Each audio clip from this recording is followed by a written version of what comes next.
Bismillahirrahmanirrahim. Assalamualaikum warahmatullahi wabarakatuh. Pemirsa yang dirahmati Allah, marilah kita simak ceramah dari Buya Syakur Yasin dengan tema tingkatan menuju kefanaan diri. Sebelumnya marilah kita bersolawat terlebih dahulu. Allahumma sholli ala Sayyidina Muhammad wa ala ali Sayyidina Muhammad.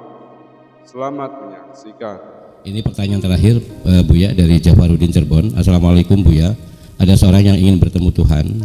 Seorang tersebut mengetuk pintu, kemudian ada yang menjawab, "Siapa itu?" "Aku Jafar." Terjawablah, "Pergilah engkau." Akhirnya Jafar pergi, merenung ke sebuah tempat tersembunyi, dan ia kembali mengetuk pintu. Terjawablah, "Siapa itu?" Ia jawab, "Engkau." "Bagaimana cara menghilangkan hakikat aku?" Nah, ini puisi juga nih. Iya. Ya. Begini, ini tingkatan fana itu seperti apa sih? Saya mau nanya, Bapak dicaci maki tersinggung nggak? Dicaci maki tersinggung nggak? Berarti masih ada. Disanjung seneng nggak? Nggak ada. Mobilnya hilang sedih nggak? Jadi seperti apa orang yang fana itu? Begini yang jadi persoalan.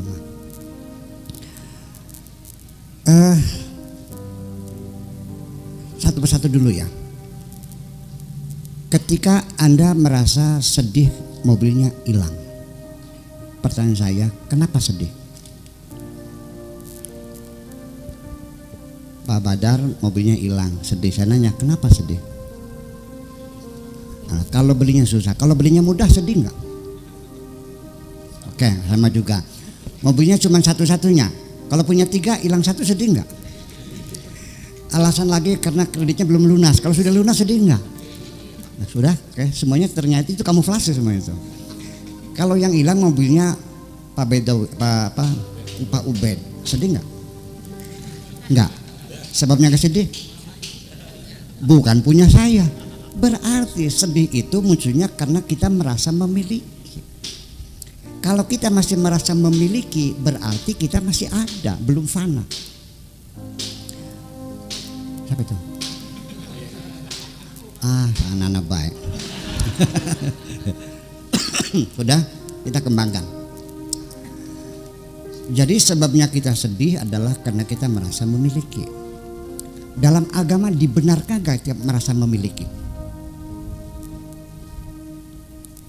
Nah, disinilah fikih bermain. Ini tanah punya saya punya sertifikatnya. Betul nggak?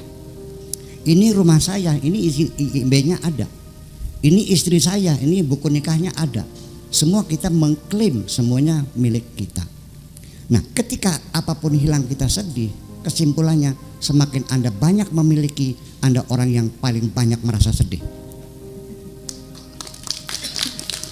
Ternyata yang paling bahagia namanya Bitarmi. Dia nggak pernah sedih rumahnya kebakar. Sebabnya apa? Dia nggak pernah sedih kehilangan mobil. Sebabnya apa? Dia nggak pernah anaknya mati. Jadi ternyata yang paling bahagia adalah orang yang tidak punya apa-apa. Ini.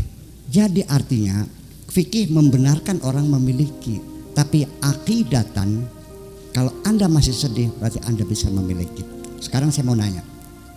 Allah berfirman, "Lillahi ma fis samawati wa ma fil ardi." Semua apa saja yang ada di langit dan di bumi semuanya milik Allah. Mengakui tidak? Jujur aja. Milik siapa alam dunia semuanya ini? Milik Tuhan. Termasuk dirimu juga dimiliki Tuhan. Mobilmu juga. Oke, berarti semuanya milik Tuhan. Tuhan mengatakan semuanya milikku, dan Anda mengatakan kecuali mobil ini milikku. Berarti di situ ada 2 pihak yang berebut kepemilikan. Andai kan mobil saya juga ada yang mengklaim mobil lagi, ada 2 BPKB, berujung ke kantor polisi enggak? Ke pengadilan enggak? Berarti kalau Anda merasa memiliki, siap-siap bertengkar dengan Tuhanmu. Ngeri kan? Kita tidak pernah bertobat kepada Allah ketika kita merasa memiliki, karena kita tidak merasa berdosa. Anda dipuji senang enggak? Bukankah Anda mengatakan alhamdulillahirabbil alamin, segala pujian milik Allah? Kenapa Anda ikut senang? di sini berebut dengan Allah lagi. Orang yang memusyrikkan saya, musyrik, ini panjang, terus .com akhirnya. Karena Buya Sako ternyata praktek paranormal. Oke. Orang yang mengatakan musyrik itu, dia marah kepada bawahannya. Dia mengatakan masa depanmu ada di tanganku. Bahasa Tuhan atau bahasa makhluk? Yang bisa menentukan masa depan orang siapa? Dia tidak sadar setelah mengklaim dirinya sebagai Tuhan. Termasuk orang nyumbang masjid juga. Kalau nggak ada gue nggak bakal jadi nih. Pernah dengar ngomong gitu? Lamun lakare yang masa dadia. Bahasa Dermayu nih. Bahasa apa namanya? Purnama. Kalau nggak ada gue nggak bakal jadi nih. Saya bilang ada Allah. Biar ada, kalau gue nggak ada jadi. Jadi yang menentukan siapa? Bukan Allah. Aku menentukan. Jadi ternyata ribut musyrik, dianya sendiri bibitnya musyrik.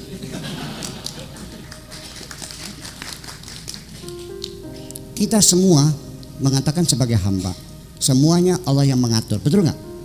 Tetapi Anda tiap hari mengatakan bahwa Allah tidak akan merubah nasib suatu bangsa kecuali bangsa itu merubah nasibnya sendiri. Peduli dengan Tuhan. Tuhan akan ikut sama kita. Kita berubah, Allah merubah. Kita tidak, Allah tidak. Kita ngulon, Allahnya. Kita ngetan, Allahnya ngetan. Kita mandek, sing tadi majikan siapa? Ini semua kita bongkar semuanya. Kapan Anda bisa fana? Ketika Anda sudah tidak mengatakan aku tidak bisa apa-apa, aku tidak punya apa-apa. Itulah makanya kita mengatakan sampai kapan kita bisa tingkat fana? Proses panjang. Anda mau ikut saya silahkan. Tapi saya di tengah lautan jangan bertanya mana tepinya. Terima kasih.